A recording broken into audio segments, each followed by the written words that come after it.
नमस्कार, आप सबका बहुत बहुत स्वागत है। मैं हूं सौरभ शर्मा और आप देख रहे हैं कुरुक्षेत्र। इस वक्त देश में एक बहस छिड़ी हुई है। बहस नई नहीं है, लेकिन एक नए सिरे से जरूर तेज हुई है कि देश में किसकी आबादी तेजी से बढ़ रही है, हिंदुओं की या मुसलमानों की। 11 जुलाई को वर्ल्ड पॉपुलेशन डे के मौके पर यूएन ने दरअसल एक रिपोर्ट जारी की थी, जिसमें यह बताया गया था कि भारत 2023 में यानी कि अगले वर्ष ही जनसंख्या के मामले में चीन को पीछे छोड़ देगा। यानी 2023 तक भारत दुनिया की सबसे ज्यादा आबादी वाला देश बन जाएगा।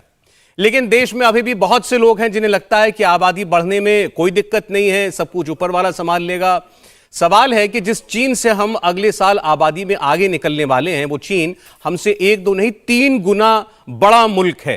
संसाधनों के मामले में बड़ा है, एरिया में बड़ा है, हमसे बड़ी आर्थिक शक्ति भी है। ऐसे में क्या हमें अपने यहां हो रहे इस जनसंख्या विस्फोट को रोकने की जरूरत नहीं है? लेकिन ऐसे गंभीर मुद्दे पर सियासत जब होती है तो जरूरत होती है कि एक गंभीर चर्चा की जाए, जो आज हम करेंगे। यूपी के मुख्यमंत्री योगी आदित्यनाथ ने कुछ दिन पहले अभी एक बयान दिया हाल ही में। उनके बयान को मुस्लिम समुदाय पर हमला माना गया, मुस्लिम समुदाय को टारगेट करके दिया गया, ऐसा कहा गया। असदुद्दीन ओवैसी ये कहते हैं कि पॉपुलेशन कंट्रोल की देश को कोई जरूरत नहीं है। टोटल फर्टिलिटी रेट के मामले में देश पहले से ही उस स्तर पर है जहां आबादी स्थिर रहेगी। अब ओवैसी जो कह रहे हैं उसमें कितनी सच्चाई है? वो ये भी कहते हैं कि मुसलमानों की जनसंख्या सबसे ज्यादा तेजी से घट रही है। अब जनसंख्या नियंत्रण पर हो रहे विवाद को लेकर आपको पहले अलग अलग सियासी बयान हम सुना देते हैं, आपको एक अंदाजा लगे कि इसमें हमारी सियासत कितनी बटी हुई है, जो देश का शायद सबसे गंभीर मुद्दा है। जब हम परिवार नियोजन की बात और जनसंख्या स्त्रीकरण की बात करते हैं, तो हमें इस बात को ध्यान में रखना होगा कि जनसंख्या नियंत्रण का कार्यक्रम सफलतापूर्वक आगे बढ़े, लेकिन जनसांख्यिकी असंतुलन की स्थिति भी न पैदा होने पाए। ऐसा नहीं कि किसी वर्ग की आबादी बढ़ने की स्पीड, उनका प्रतिशत ज्यादा हो और कुछ जो मूल निवासी हो उन लोगों की आबादी के स्त्रीकरण में हम लोग जागरूकता के माध्यम से, इन्फोर्समेंट के माध्यम से उसको नियंत्रित करके जनसंख्या संतुलन की स्थिति पैदा करें। और यह एक चिंता का विषय है हर एक उस देश के लिए जहां पे जनसंख्या संतुलन की स्थिति पैदा होती है, जनसांख्यिकीय संतुलन की स्थिति पैदा होती है। रिलीजियस डेमोक्रेसी पर इसका विपरीत असर पड़ता है। फिर वहां पर एक समय के बाद अव्यवस्था और अराजकता जन्म लेने लगती है। और इसलिए जब हम लोग जनसंख्या स्त्रीकरण की बात करें तो समान रूप से समाज में प्रत्येक जाति, मत, मजहब, क्षेत्र, भाषा, इन सबसे ऊपर उठ करके समान रूप से जागरूकता के एक व्यापक कार्यक्रम को इसके साथ जोड़े जाने की आवश्यकता है। सच यह है कि मुसलमानों का 20 साल में सबसे ज्यादा TFR रेट गिरा है। सबसे ज्यादा कॉन्ट्रासेप्टिव्स अगर इस्तेमाल कर रहे हैं जैन और सिखों के बाद, तो मुसलमान 2015 में 37% था, वो बढ़कर मुसलमानों का 47.4% हो चुका है। क्या यह बात सच नहीं है कि 2026 में यूपी के मुसलमानों का पॉपुलेशन स्टेबलाइज हो जाएगा, भारत का पॉपुलेशन स्टेबलाइज होगा 2030? आप ये कह रहे हैं कि पॉपुलेशन को स्टेबलाइज करना है, आप ये नहीं कहते कि मुसलमानों का TFR रेट गिरा है, आप ये नहीं कहते कि हर समुदाय का TFR डिक्लाइन हुआ है, आप ये क्यों नहीं कहते कि उत्तर प्रदेश का 2.7 से 2.4 आया है? देश में FTR किस, हिंदू समाज का FTR क्या है, मुस्लिम समाज का FTR क्या है, ये भी गौर करना पड़ेगा। और आने वाले दिन में भारत को विकास के लिए और सामाजिक समरसता के लिए एक ऐसा कानून बनाना पड़ेगा जो हिंदू पर, मुसलमान पर, सिख पर, ईसाई पर, जैन और बौद्ध पर, सब पर बराबर रूप से लागू हो। तो मैं पहले मेहमानों का परिचय आपसे करा दूं, उसके बाद हम आपको कुछ आंकड़े दिखाएंगे, फिर इस चर्चा की हम शुरुआत करेंगे। हमारे साथ जुड़ रहे हैं अश्विनी उपाध्याय जी, सुप्रीम कोर्ट के एडवोकेट हैं और इस मामले पर भी उन्होंने सुप्रीम कोर्ट में याचिका डाल रखी है। अश्विनी जी, स्वागत है आपका। हमारे साथ एडवोकेट रिजवान अहमद साहब जुड़ रहे हैं, एडवोकेट कमेंटेटर हैं। रिजवान साहब, स्वागत है आपका भी। अनिल चौधरी जी हमारे साथ जुड़ रहे हैं, जो इसी विषय पर काम कर रहे हैं, जनसंख्या समाधान फाउंडेशन के प्रेसिडेंट। अनिल चौधरी जी, स्वागत है आपका। और एक बेहद सीनियर मेहमान एसवाई कुरैशी जी दिखने लगे हमें स्क्रीन पर, हमारे साथ जुड़ रहे हैं। फॉर्मर चीफ इलेक्शन कमिश्नर हैं और आपने भी इस विषय पर बहुत काम किया है और इस पर आपने किताब भी लिखी है। एक और मेहमान स्टूडियो में ज्वाइन करेंगे थोड़ी देर में, प्रोफेसर संगीत रागी, जो आपको इसमें अपना पॉइंट ऑफ व्यू देंगे, दिल्ली यूनिवर्सिटी के प्रोफेसर हैं। सारे मेहमानों का स्वागत करते हुए पहले आंकड़ों की बात हम कर लेते हैं कि किसकी बात में कितना तर्क है, जो कुछ अभी आपने सुना। तो स्क्रीन पर आपके सामने कुछ आंकड़े आएंगे। जो टीएफआर आप बार बार सुनते हैं ना, ये टीएफआर क्या है, होल्ड कर दें इसको। टीएफआर मतलब प्रजनन की दर, ये प्रतिशत में होती है। अब इसमें संप्रदाय के हिसाब से ये आंकड़ा जो है वो निकाला गया है। अब जो सबसे ताजा सर्वे जो अभी आया था, नेशनल फैमिली हेल्थ सर्वे 2019-21 का, उसमें यह बताया गया कि हिंदुओं की प्रजनन दर 1.94% पहुंच चुकी है। ये लगातार घट रही है 2.59 से, इससे पहले और ज्यादा थी और कम होते होते 1.94% पर आ गई है। मुसलमानों की प्रजनन दर जो है 2.36% पर आ गई है, कहां 3.40 हुआ करती थी। ऐसे ही ईसाइयों की प्रजनन दर 1.88%, बौद्धों की 1.39%, सिखों की 1.69%। तो प्रजनन दर के मामले में सबसे कम जहां बौद्ध समुदाय है भारत में, वहीं सबसे ज्यादा मुस्लिम समुदाय है 2.36% के अनुपात में। तो ये आपके सामने अब ये आंकड़ा दिखा करके जो तस्वीर बनाई जाती है वो ये बनाई जाती है कि देश में मुसलमानों की आबादी सबसे तेजी से बढ़ रही है और हिंदुओं की आबादी घट रही है। इस पर ओवैसी जी ने जो बोला, उनका कहना यह था कि इस वक्त प्रजनन दर मुसलमानों की ज्यादा जरूर है, लेकिन सबसे तेजी से परसेंटेज में घट रही है। यानी आने वाले वक्त में ये जो मुसलमानों का टीएफआर है, ये शायद हिंदू प्रजनन दर से भी नीचे हो जाएगा। इसलिए अगर कोई ये कहता है कि एक वक्त में मुसलमान जो है उनकी आबादी भारत में सबसे ज्यादा होगी या हिंदुओं के बराबर हो जाएगी, तो वो सरासर झूठ है। ये उनका तर्क है। एक दूसरी चार्ट में आपको और दिखाता हूं, इसमें आपको यह अनुमान लगेगा कि आखिर किस किस राज्य में जो प्रजनन दर है वो सबसे ज्यादा है। इसमें इस आंकड़े पर ध्यान रखिएगा, राष्ट्रीय औसत टीएफआर, हमारी राष्ट्रीय प्रजनन दर का जो औसत है वो 2%। और राज्य आप देखें, बिहार में 2.98, यानी बिहार में एवरेज से ज्यादा प्रजनन दर है। इसके अलावा इसमें मेघालय है जहां पर 2.91% है। अगले राज्य पर हम चलें तो आपको दिखाई देता है उत्तर प्रदेश, जहां 2.35 है। योगी आदित्यनाथ इस पर अपनी चिंता भी व्यक्त कर चुके हैं। झारखंड में ये 2.26% है। तो ये वो कुल राज्य हैं जहां पर प्रजनन दर राष्ट्रीय औसत से ज्यादा है। मणिपुर में 2.17% है। बहरहाल आइए हम चर्चा की शुरुआत करते हैं। इस पर एक विषय जो सबसे पहले उठाया जाता है वो ये है कि क्या देश में जनसंख्या को नियंत्रित करने के लिए किसी कानून की आवश्यकता है या नहीं है। हमें चीन की तरह कोई सख्त कानून बना लेना चाहिए, वरना यह जनसंख्या विस्फोट यूं ही होता रहेगा। अगर कुरैशी साहब जुड़ गए हैं हमारे साथ तो मैं चर्चा की शुरुआत उनसे करना चाहूंगा। कुरैशी साहब का बहुत स्वागत है सर इंडिया टीवी पर। सबसे पहले जो लॉ की बात आती है, मैं उस पर आपसे बात करना चाहता हूं। बाद में ये जो राजनीतिक विषय उठते हैं उस पर कानून बनना चाहिए या नहीं। देखिए, फैमिली प्लानिंग बहुत अच्छी चीज है, बहुत इंपॉर्टेंट है और पूरे हिंदुस्तानियों को, हर कम्युनिटी को इसको अडॉप्ट करना चाहिए।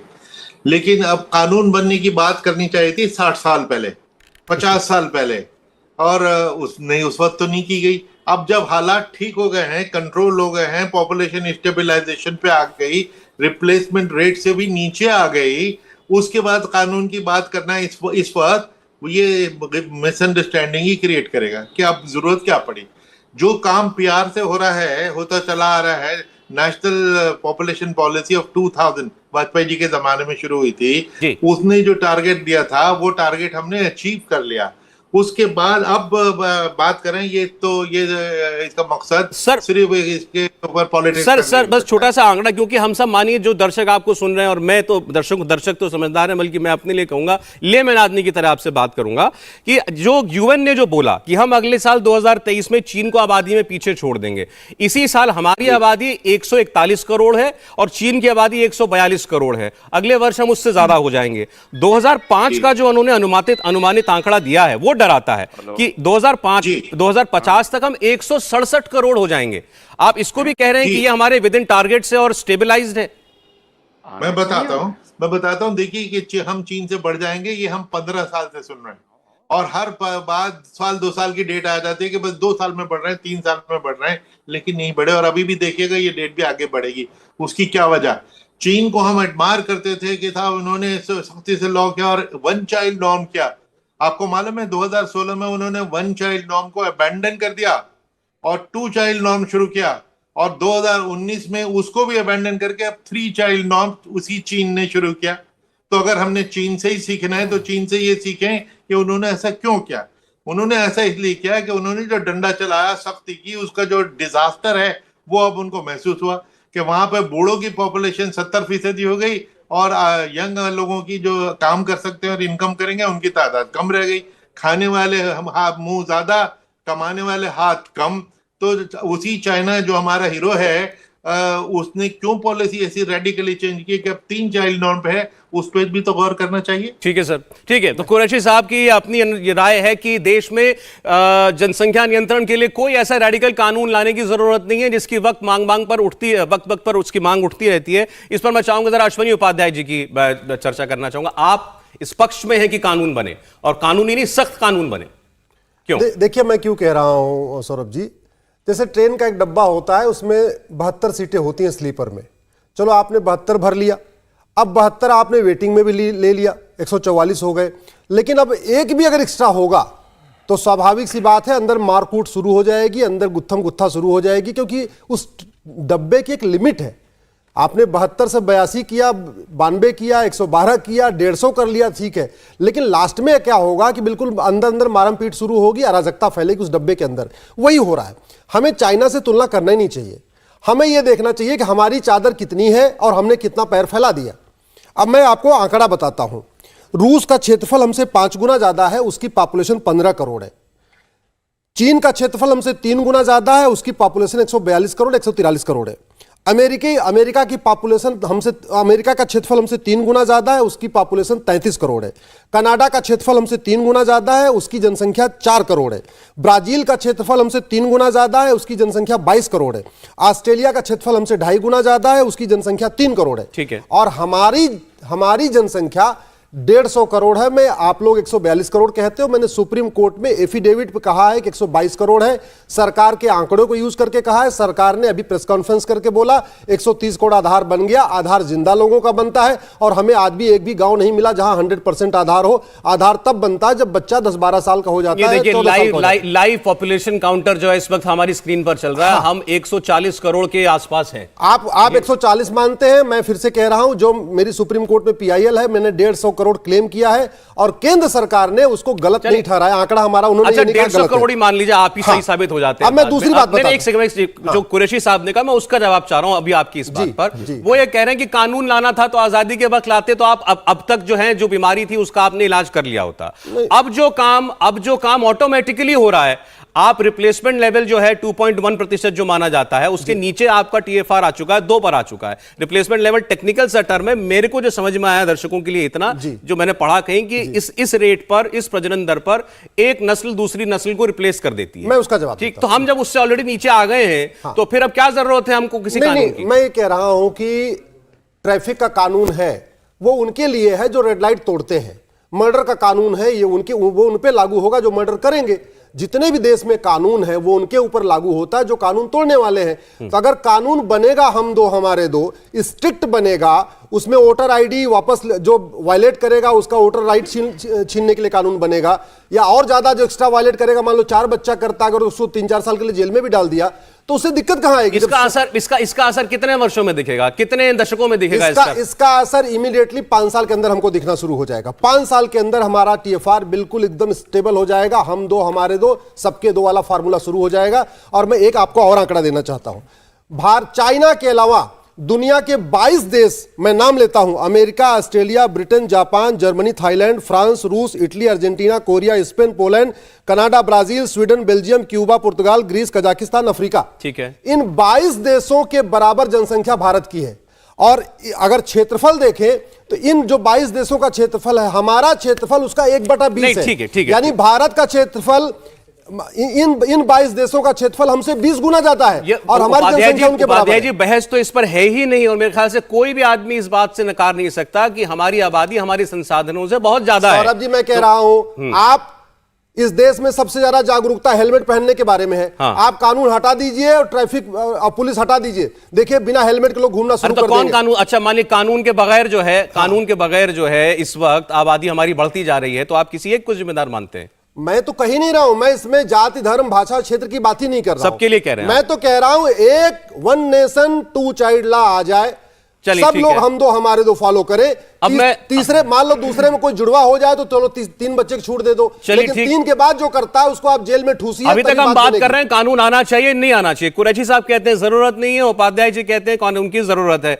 मैं इसमें दूसरा पहलू जोड़ दे रहा हूं क्योंकि चर्चा सबसे ज्यादा उसी की होती है, और क्यों होती है उसकी वजह है हमारे नेता ऐसे बयान देते हैं, और जब वो बयान देते हैं तो जाहिर है उसके ऊपर काउंटर रिएक्शन भी आता है। जैसे योगी आदित्यनाथ जी ने भी यह बात की कि भाई समानता से कानून लागू होना चाहिए। उन्होंने यह भी कह दिया कि मूल कहीं ऐसा ना हो जाए कि मूल निवासी की जनसंख्या कम हो जाए और उनकी ज्यादा हो जाए। इस पर बड़ा विवाद हो गया। शफीकुर रहमान बर्क साहब जो है सांसद हैं, उन्होंने कह दिया बच्चों की हमें बात ही नहीं करनी चाहिए क्योंकि बच्चों पे इंसान का बस ही नहीं है, ये तो अल्लाह ही देखता है कि कितने बच्चे पैदा करने हैं। अब वो जो उन्होंने मैसेज दिया वो कितने लोगों ने ग्रहण किया। अब गिरिराज सिंह जी मंत्री हैं, गिरिराज सिंह जी कहते हैं कि 10 बच्चे पैदा करने वाली विकृत मानसिकता से बचने की जरूरत है। तो वो भी कहीं ना कहीं एक कम्युनिटी की ओर इशारा कर रहे हैं, मुस्लिम कम्युनिटी की ओर। मैं रिजवान साहब के पास अब जाना चाहता हूं। डिबेट के 2 हिस्से हैं रिजवान साहब, जैसा आपने सुना कि क्या देश में जनसंख्या नियंत्रण कानून की जरूरत है, और जो लोग कहते हैं कि जनसंख्या बढ़ने के पीछे मुस्लिम जिम्मेदार हैं या मुसलमानों की बढ़ती आबादी जिम्मेदार है, उससे आप कितना सहमत या असहमत हैं? जी शुक्रिया। जय हिंद, वंदे मातरम। देखिए, जब से मैं वैसे तो 20 साल से लगा हूं, जब से मैं 6 साल पहले पब्लिक प्लेटफॉर्म पे आया हूं, जब भी कोई मोदी जी या योगी जी फिर कुछ बाद में आए कोई नीति लेके आते हैं, मैं बहुत बढ़ चढ़ के ये आर्ग्यू करता हूं कि ये मुस्लिम सेंट्रिक नहीं है। चाहे वो एनआरसी हो, चाहे वो ट्रिपल तलाक हो, हमेशा से मैंने अपना ये स्टैंड रखा है। लेकिन जो ये योगी जी ने बयान दिया है, इन्होंने तो मुझ जैसे एक वक्ता को कटघरे में खड़ा कर दिया, और योगी जी किसी से डरते नहीं। तो योगी जी ये वर्ग क्या बोल रहे हैं? सीधे योगी जी कहें कि जनसंख्या मुद्दा नहीं है, मुसलमान की जनसंख्या मुद्दा है, इस आबादी को रोकना है, ऐसी बात करें ना। वो तो बुलडोजर बाबा हैं, ये मिली जुली बात क्यों करनी? साफ कहें तो फिर इस पर डिस्कशन शुरू हो, फिर बात हो कि भाई मुसलमान इस देश के लिए कितना बड़ा अभिशाप हैं, उनकी बढ़ती आबादी से देश में एक कल को 100 साल बाद शरीयत आ जाएगी। अश्वनी जी कुछ और बात कर रहे हैं, ये भी भाजपा से जुड़े हैं। योगी जी कुछ और बात कर रहे हैं, वो डायरेक्ट अटैक कर रहे हैं। मोदी जी कह रहे हैं कि पसमंदा मुसलमानों के साथ बहुत खराब हुआ है और 85% पसमंदा मुसलमान हैं, इनको इस देश की मुख्यधारा में आगे लाना चाहिए। अगर मुसलमानों की आबादी बढ़ रही है तो 90% वो पसमंदा मुसलमानों की ही बढ़ रही है भैया, वो अशरफों की नहीं बढ़ रही है। डेटा निकाल के देख लो। तो पहले भाजपा तय कर ले कि ये आबादी का मुद्दा है या मुसलमान की आबादी का मुद्दा है। पसमंदा मुसलमान देश के लिए अभिशाप है या वरदान है, उसके बाद इस डिबेट को खोलो, तब एक अच्छा डिस्कशन होगा। मिली जुली बात करने से कोई फायदा नहीं, पहली बात। दूसरी बात, आंकड़ों के हिसाब से यह लगता है कि हिंदू और मुसलमान बिल्कुल अगल बगल हैं। 1.9 या 8 हिंदू है और 2.25 मुसलमान हैं, तो लगता है बिल्कुल, लेकिन नहीं। अगर आप इसकी डिटेल में जाएंगे तो यह 25% का फर्क है। 25% का फर्क आने वाले 100 साल में एक बहुत बड़ा फर्क बनेगा आबादी को लेके और परसेंटेज को लेके। यहां मैं एग्री करता हूं कि मुसलमान की आबादी अगर इस देश में हिंदू से 25% के रेशियो से, जब 1992 का आंकड़ा आया तो 4.4 मुस्लिम थे और 3.3 हिंदू थे, वहां भी देखिए 25% ज्यादा थे। अब मुसलमान भी कम हुए लेकिन अब भी 25% लगभग ज्यादा हैं। तो 25% मुसलमान की ज्यादा आबादी इस देश में 100 साल बाद एक खराब स्थिति पैदा कर देगी, मैं मानता हूं। लेकिन साफ बोलो, दो चीजों को आपस में मिलाओ ना। और आखिरी बात, ये राष्ट्र मुद्दा नहीं है। राष्ट्र मुद्दा कह के हम लोग भटक जाते हैं सौरभ भाई। हमारी आबादी राष्ट्र मुद्दा नहीं है। देश की 50% आबादी 5 स्टेट्स में है। साइज से कुछ नहीं होता। राजस्थान और गुजरात भी बहुत बड़े हैं, मध्य प्रदेश, उत्तर प्रदेश, बिहार, महाराष्ट्र, वेस्ट बंगाल। तो जनसंख्या हमारे देश की क्षेत्रीय समस्या है जी। राज्य समस्या है, ना कि राष्ट्र समस्या। और इस क्षेत्र में, इन पांचों में सबसे आगे उत्तर प्रदेश है। अभी 15 दिन पहले Uttar Pradesh 5th most populous country बन गया है। जी हाँ, 5वां कंट्री जो सबसे ज्यादा पॉपुलेशन है जिसकी, 15 दिन पहले। और उसके मुखिया कौन है? योगी जी हैं। योगी जी सत्ता में कब से हैं? 6 साल में हैं। भैया विपक्ष में तो नहीं है।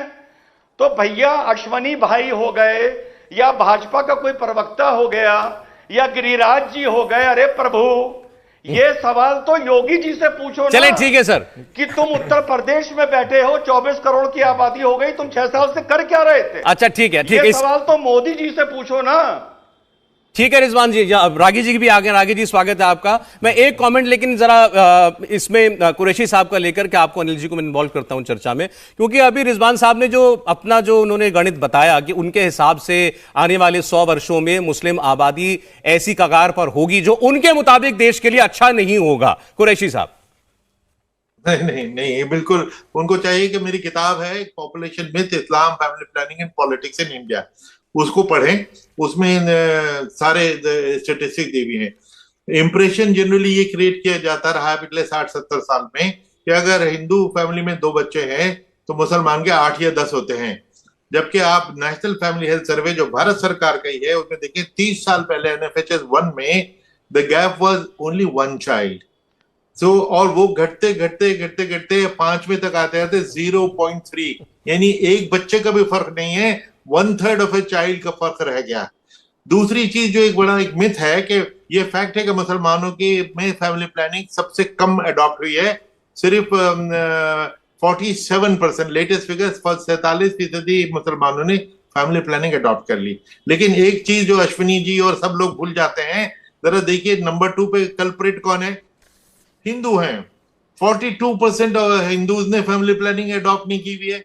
नाउ 53% मुसलमानों ने फैमिली अडॉप्ट नहीं की, यानी 14 करोड़ में से 7 करोड़ ने अडॉप्ट नहीं की। लेकिन वहां पे 100 करोड़ में से 42%, तो 40 करोड़ हिंदुओं ने नहीं अडॉप्ट किए। तो इसमें अगर ये एक्ट ऐसा है कि सिर्फ मुसलमानों को ही फैमिली प्लानिंग करनी होगी तो पॉलिटिकल पर्पस दूसरा। मैं कहता हूँ एक्ट आता है, आ जाए, जरूर ला दें। उससे सबसे ज्यादा दुखी तो हिंदू हो जाएंगे।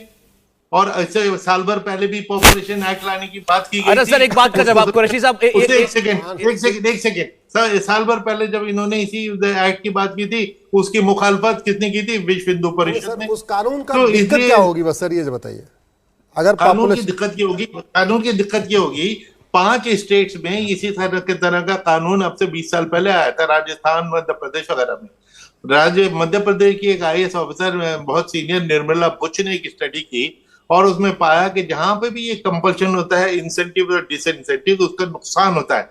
होता क्या था कि भाई 2 जिससे ज्यादा जिसके बच्चे होंगे वो पंचायत का इलेक्शन नहीं लड़ सकता। तो उन्होंने पाया कि लोगों ने अपनी बीवियों को डिवोर्स करना शुरू कर दिया, क्योंकि इलेक्शन लड़ना तो जरूरी है, बीवी जाए भाड़ में। तो उन्होंने बीवियों को डिवोर्स करना शुरू कर दिया, बच्चों को इधर उधर देना शुरू कर दिया। ये उनकी स्टडी है, तो उसी से सीख लें। ठीक है सर। रिजवान साहब, मैं जरा 2 मेहमान रह गए, वो चर्चा में आ जाए, मैं आपके पास फिर दोबारा आ जाऊंगा।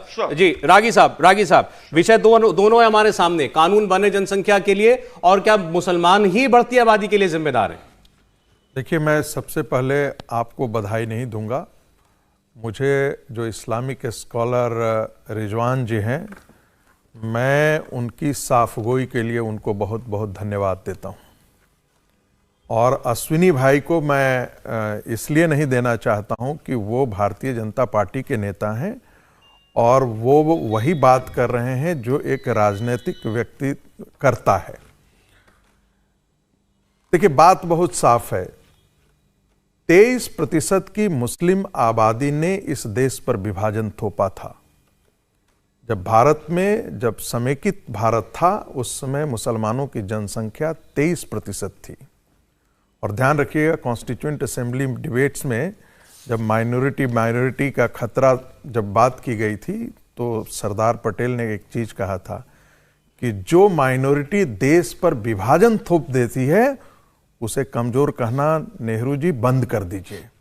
और बंद हो जाना चाहिए था भारत के विभाजन के पश्चात। उस 23% जनसंख्या में से 14% जनसंख्या जो है वो पाकिस्तान में चला गया, बाकी रह गया 9.6% की जनसंख्या भारत के अंदर रह गई। वो 9.6% जनसंख्या आज 18% की जनसंख्या के बराबर है। कहने को तो 14 कुछ है, लेकिन वो सच बोलिए तो वो 18% की आबादी है। देश के सैकड़ों ऐसे जिले हो गए हैं जो मुस्लिम बहुल जिले हो गए हैं। हिंदुओं की जो जनसंख्या थी, हम रिलेटिव तौर पर देखते हैं कि जो हिंदुओं की जनसंख्या 85% 86% थी, वो 78% हो गई है। यानी कि हिंदुओं की जनसंख्या में जो कमी है वो 7 से 8% है रिलेटिवली, जो आजादी के समय था। और मुसलमानों की जनसंख्या पिछले 70 साल में जो यहां पर बची हुई भारत में थे वो दुगनी हो गई है। हमें यह नहीं भूलना चाहिए कि इस देश में मुसलमानों के बीच में एक सोच ऐसा है कि हमने इस देश पर राज किया है। ये तो सर सैयद भी कहते थे, हम वो कौम से आते हैं जिसमें 600 साल तक हमारी तलवारों से रूह कांप जाते थे और 600 साल तक हमने शासन किया है। और इसलिए हिंदुओं का डर एक वाजिब है। आप स्टैटिस्टिक्स कैसे देखते हैं, पैटर्न इतिहास का क्या रहा है? जो हिस्सा हिंदू बहुल नहीं रहा वो पाकिस्तान का हिस्सा बना। दूसरी बात, दुनिया में जहां भी मुस्लिम आबादी बढ़ती है, मैं दुनिया की मैं बात करता हूं, वो इलाका संवेदनशील, कॉमनली सेंसिटिव हो जाता है। क्योंकि इस्लाम जहां जहां जाता है वो सबसे पहले अपने लिए आश्रय ढूंढता है, फिर अपनी चीजों को धीरे धीरे स्थापित करता है और फिर आक्रामकता की तरफ बढ़ता है। कहता है सरिया चाहिए हमको, सरिया के आधार पर हम चलेंगे, हम हलाल मीट करेंगे, हमको यही चाहिए। ये यूरोप आज देश झेल रहा है, स्पेन झेल रहा है, फ्रांस झेल रहा है, भारत ने तो एक विभाजन झेला है। और दुर्भाग्य की बात है कि यदि नहीं आपको आंखों में समझ में आती है तो आप पश्चिम बंगाल का उदाहरण देख लीजिए। टीवी राजेश्वर ने रिपोर्ट 1998 में दिया था। उन्होंने कहा कि बंगाल के जितने मुस्लिम एरिया हैं बांग्लादेश से सटे हुए, वहां से हिंदू औने पौने दाम पर अपनी जमीन और जायदाद को बेच करके भाग रहे हैं। पॉपुलेशन जिहाद जैसा वहां पर चीज था, क्योंकि बंगाल के मुस्लिम लोग उन बांग्लादेशियों को, मुसलमानों को बसाने में ज्यादा दिलचस्पी दिखा रहे थे, बस 10 सेकंड से ज्यादा नहीं। क्योंकि उनको लगता था कि हमारी जब जनसंख्या बढ़ेगी तो हमारा राजनीतिक वजूद बढ़ेगा, राजनीतिक वजूद बढ़ेगा तो हम सामाजिक वजूद और सांस्कृतिक वजूद दोनों अपना इकट्ठा करेंगे। इसलिए मैं बहुत साफ हूं, कोई हो या नहीं, मैं रिजवान जी के साथ हूं। मुस्लिम आबादी को यदि इस देश को बचाना है तो मुस्लिम आबादी को रोकना पड़ेगा। ये वैसे ही है जैसे बागीचे में यदि आप आम का बागीचा है और उसमें यदि आपने कुछ, हम वो नहीं कहना चाहते, तुलना नहीं करना चाहते कांटे, यदि आपने कांटों की बागीचा खड़ी कर दी तो आपके लिए मुश्किल। लेकिन अब तो योगी जी भी, कोई भी नेता हो बोलता क्या, योगी जी ने भी क्या बोला, उन्होंने कहा अगर जो भी प्रावधान हो सब पर समानता के साथ लागू होने चाहिए। ये बात गिरिराज जी ने कही कि कानून होना चाहिए और समानता से लागू, तो समान लागू करेंगे तो हिंदू भी घटेगा, मुसलमान भी घटेगा। आप घटाना चाहते हैं कि मुसलमान को, मैं एक टिप्पणी कर दूं। अभी कहा गया कि हिंदुओं का फैमिली प्लानिंग प्रतिशत इतना है। अरे भाई, हिंदू समाज के अंदर ये ऑलरेडी पहले से इंटरनलाइज्ड है। नहीं, वो ठीक है। मेरा सवाल दूसरा है, मेरा सवाल आप कह रहे हैं कि मुस्लिम आबादी बढ़ने के खतरे आपने गिनाए, तो आपके लिहाज से मुस्लिम आबादी की ग्रोथ कम करने की जरूरत है, कंटेन करने की जरूरत है। आप एक स्पेसिफिक कम्युनिटी की ग्रोथ को कैसे रोक सकते हैं? सर, आप आज के दिन में ये कर दीजिए, आप यूनिफॉर्म सिविल कोड लाइए, ये 4 बीवियों का तमाशा बंद कीजिए और 1 चाइल्ड 2 चाइल्ड नॉर्म्स लाइए। यदि तीसरा होता है तो उसका आप सिटीजनशिप के जो भी अधिकार हैं, ये मत कि आप जाकर के उनको चुनाव मत लड़ने दीजिए साहब, उनका वोटिंग राइट उनके बंद कीजिए। ये एक बहुत बड़ा समस्या का समाधान। रिजवान जी बोल रहे हैं इस पर, अनिल जी मुझे एक मिनट देगा। जी रिजवान जी। नहीं, आप उनको अनिल जी को दे दें, मैं बाद में बोलूंगा। अच्छा ठीक है। अनिल जी ने तो चूंकि इस काम को अपने जीवन का ध्येय बना रखा है कि कानून आना ही चाहिए। आपके सामने कई पर्सपेक्टिव आ गए। कुरैशी साहब ने कहा जरूरत नहीं है, एडवोकेट साहब कह रहे हैं जरूरत है, और रागी जी का है कि टारगेटेड जरूरत है। मात्र 2 मिनट में लूंगा। सबसे बड़ी समस्या है बट लेकिन किंतु परंतु करके समस्या को इधर उधर भेजना। एक महत्वपूर्ण दायित्व संभाल चुके व्यक्ति, इतना अनुभव होते हुए अगर वह यह कहते हैं कि फैमिली प्लानिंग अच्छा है, अच्छी बात है, परंतु आवश्यक नहीं है, समस्या की प्रारंभ यहां से होता है। जिस देश की आबादी 140 करोड़ को पार कर रही है, पूरे विश्व का मात्र 2.4% भूभाग हमारे पास है, लगभग 18% आबादी का भार हम लोग ढो रहे हैं। ऐसे देश में जहां हम गरीबी, भुखमरी, कुपोषण का शिकार हैं, इस अति आबादी के कारण, बेतहाशा बढ़ती हुई आबादी के कारण, हम टीएफआर जैसा खेल, हम टीएफआर जैसी बातें कि हम required TFR, total fertility rate, कुल प्रजनन दर अटेन करने वाले हैं, यह बातें उन यूरोपियन देशों को शोभा देती हैं, कनाडा को शोभा देती हैं, उस रशिया को शोभा देती हैं, उनके लिए आवश्यक है। जहां हमसे 5 गुना क्षेत्रफल ज्यादा होते हुए मात्र 15 करोड़ की आबादी है, और हम आपके अनुसार 140 करोड़, और अश्वनी जी ने जो डेटा दिया है उसके अनुसार 150 करोड़ के आसपास हम हैं। ऐसे में टीएफआर की बात करना बेमानी है। दूसरी बात, जहां यह कही गई कि जिस तरह से देश की आबादी बढ़ रही है और हमने इस पर कोई बहुत ज्यादा नॉर्म लाने की आवश्यकता नहीं है और इसके लिए जागरूकता की आवश्यकता है, इस ऐसी वैसी बातें हम करते हैं। भारत विश्व में पहला देश था 1952 में फैमिली प्लानिंग प्रोग्राम लाने वाला, पहला देश विश्व में, और आज विश्व में नंबर 1 होने वाला है आबादी के मामले में, भले ही एसवाई कुरैशी साहब माने या ना माने, और उनकी किताब भी है। मैं समझता हूं, वैसे तो मैं कहने वाला था कि ऐसी किताब कोई ना पढ़े, लेकिन भारत के प्रत्येक नागरिक को उसे पढ़ना चाहिए कि समस्याओं के समाधान की बजाय इधर उधर टालने में कुछ बुद्धिजीवी कैसा काम करते हैं, वो शायद किताब ठीक से बता पाएगी। जहां तक बात है धार्मिक पक्ष की, देखिए ये बात सच है, उत्तर प्रदेश के मुख्यमंत्री जी ने कोई बात कही है, ये बिल्कुल असलियत है। जितने श्रोता हैं पूरे देश भर में, एक लेमैन से पूछ लीजिए, ऑटो में जाने वाले व्यक्ति से पूछ लीजिए, गांव की महिला से जो अनपढ़ है उससे पूछ लीजिए, आबादी कहां बढ़ रही है। गांव के गांव हम आपको दिखा देंगे जहां दिन में दोपहर के समय रास्ता बताने वाले लोग नहीं मिलते, आप दरवाजे खटखटाते हैं। लेकिन कुछ गांव ऐसे हैं जहां रास्ते में गाड़ी से उतरकर बच्चे हटाने पड़ते हैं। ये टीएफआर कहां से उठाया जा रहा है? अभी कुरैशी साहब ने आपके सामने ही तो ये आंकड़े की बात करते हुए कहा कि भाई एक हिंदू परिवार में बच्चों की संख्या और एक मुस्लिम परिवार में बच्चों की संख्या में कभी कोई खास अंतर नहीं रहा। वो आंकड़े बता रहा हूं।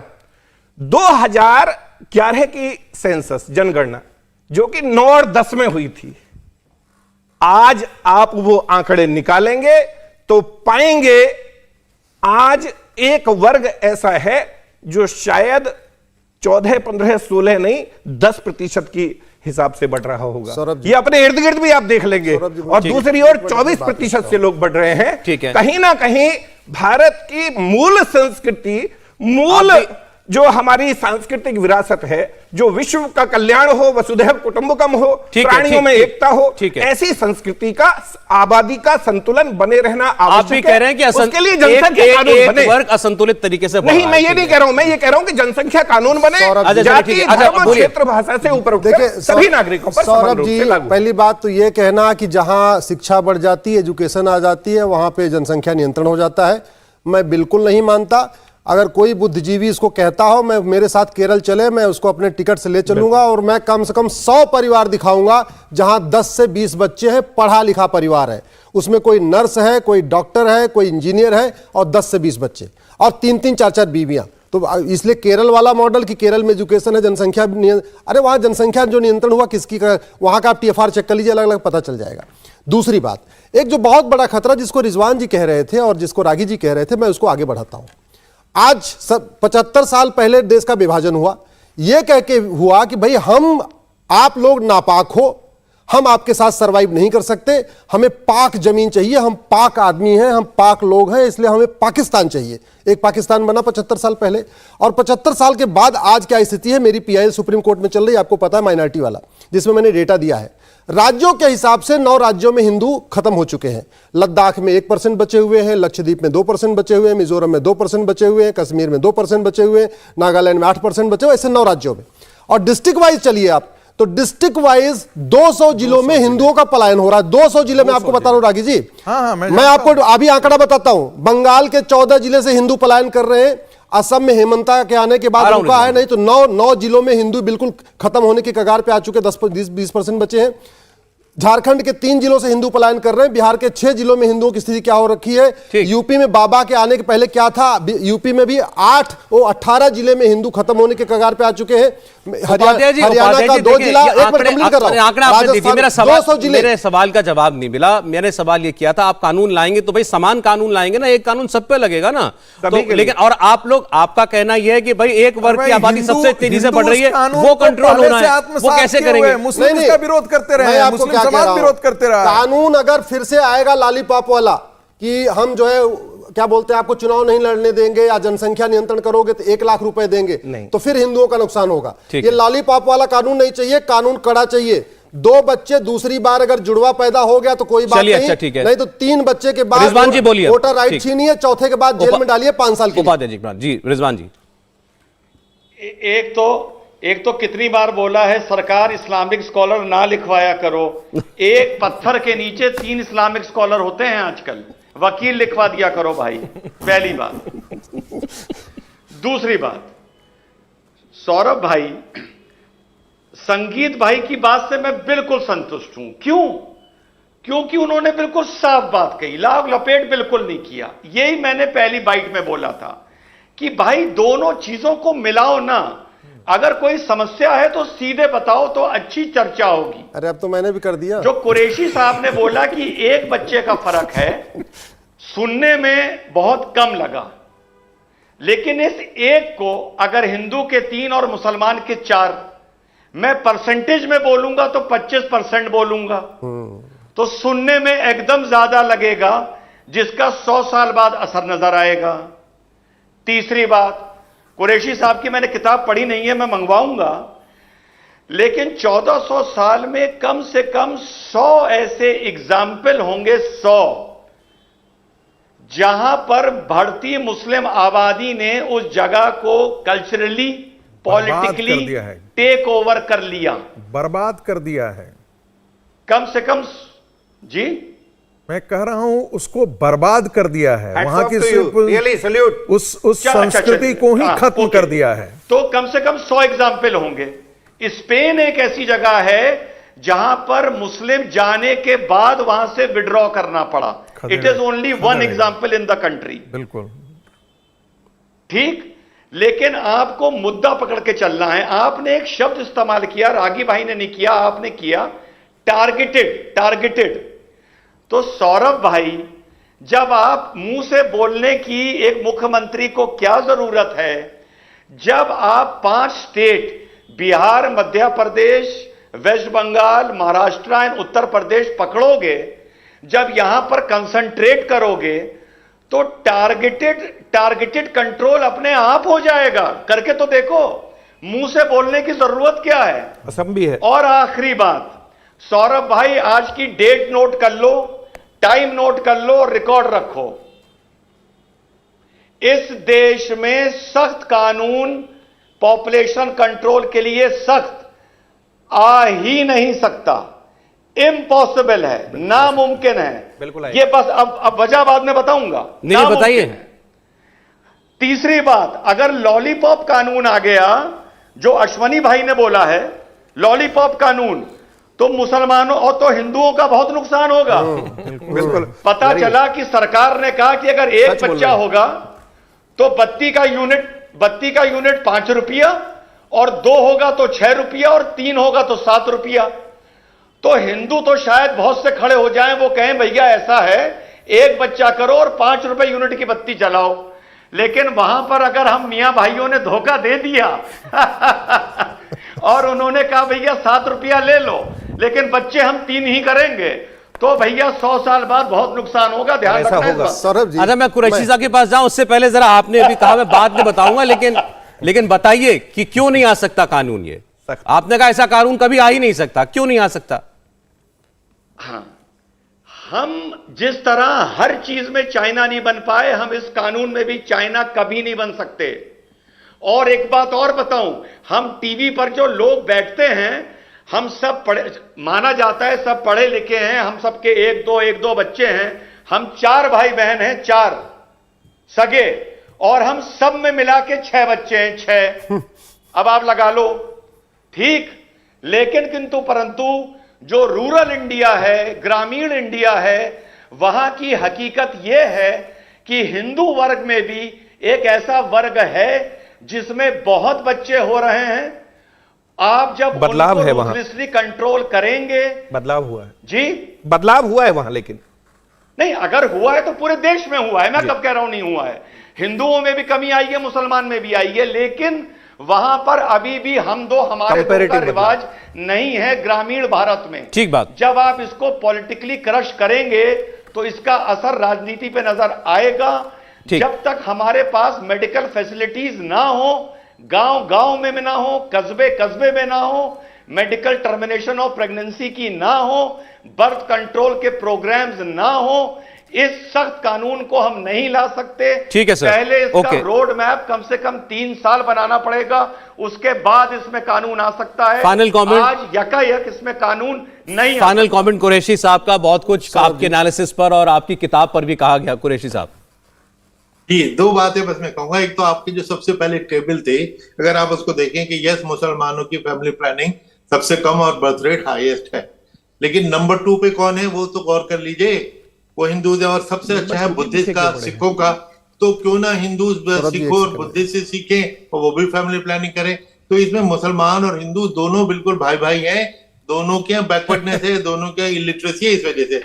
दूसरे मैं फाइनली एक बात बताऊंगा कि मैंने एक बहुत बड़े मैथमेटिशियन से इसका मैथमेटिकल मॉडल बनवाया, प्रोफेसर दिनेश सिंह जो वाइस चांसलर थे दिल्ली यूनिवर्सिटी के, प्रोफेसर अजय कुमार। मैंने कहा ये बताइए, ये 60 साल का डेटा है, इस रफ्तार से अगर हम चलेंगे तो मुसलमान कितने जल्दी मेजोरिटी बन जाएंगे। उन्होंने कहा नॉट फॉर 1000 ईयर्स। और उन्होंने जो मैं इसी का जवाब 70 साल में 2 गुने हो गए। गलत बात, बिल्कुल ये देखिए, गलत, बिल्कुल। किताब को फाड़ के फेंक दीजिए उसे, बिल्कुल गलत बात है। 70 वर्ष में 2 गुना हो गए हैं, ये गलत बात है, बिल्कुल। अरे आपका ये सब भारत सरकार सौरभ जी, बात दुगने की नहीं है। वो कह रहे हैं कि आबादी हिंदुओं को सरपास कर जाएगी, ऐसा कब होगा? Not 1000 years, not more than 100 years. जबान में कुछ भी बोल देते हैं। ये देखिए, ये मुसलमानों की ग्रोथ है। एक मिनट, सर मेरे पास समय खत्म हो गया है, 10 सेकंड लूंगा। सौरभ जी, देखिए सौरभ जी, 1000 साल वाली बात गलत है। ये कहते हैं ना, सौरभ जी, सर बहुत शॉर्ट में समय नहीं। 1000 साल में हिंदुओं को सरपास नहीं किया, लेकिन इतने इलाके मुस्लिम बहुल बन जाएंगे कि हजारों ऐसे पाकिस्तान खड़े हो जाएंगे इस देश में, और वो कर चुके हैं। अच्छा ठीक है, सौरभ जी, इसके लिए कानून की आवश्यकता है। मैं आ जाऊंगा 10 सेकंड। ये भारत अगले 150 साल का, अगले 150 साल का सुनिए, देख लीजिए। ये संविधान, दिनेश सिंह जो मेरे कजिन नहीं है। मैं आपको एक दूसरा फैक्ट बताता हूं। ये संविधान बदलने और शरिया लागू करने के लिए केवल केंद्र में सरकार बनाने की जरूरत है, और केंद्र में सरकार 30% वोट से बनाई जा सकती है। बस जो टारगेट है वो 30% है। ठीक है, इसलिए कानून आवश्यक है, कड़ा कानून आवश्यक है। फाइनल 10 सेकंड रिजवान जी। अधिकतम 2 बच्चे कानून। बस वही बात जो अश्वनी जी ने मेरी जुबान से छीन ली कि मुसलमान को एक रीजन पे टेक ओवर करने के लिए 60% नहीं होना पड़ता, 30% पर्याप्त। हम वही काम 30-35% में काम लगा देते हैं। पहले भी क्या है, पूरी दुनिया में है। चलिए खैर, अब आप जितने यहाँ लोग बैठे थे और इस विषय के जानकार लोग बैठे थे, राय ये आई, एक तो ये कि कानून की जरूरत नहीं है, एक राय की जरूरत है लेकिन बना नहीं सकते, उसकी अपनी मजबूरियां हैं, लेकिन इसमें कोई असहमति नहीं है कि आबादी कम होनी चाहिए। अब कैसे, अब ये तो सरकार को ही सोचना और करना भी उसी को ही है। इंडिया टीवी हर वक्त हर जगह डाउनलोड करने के लिए सर्च करें India TV news Google play store या ऐप स्टोर पर।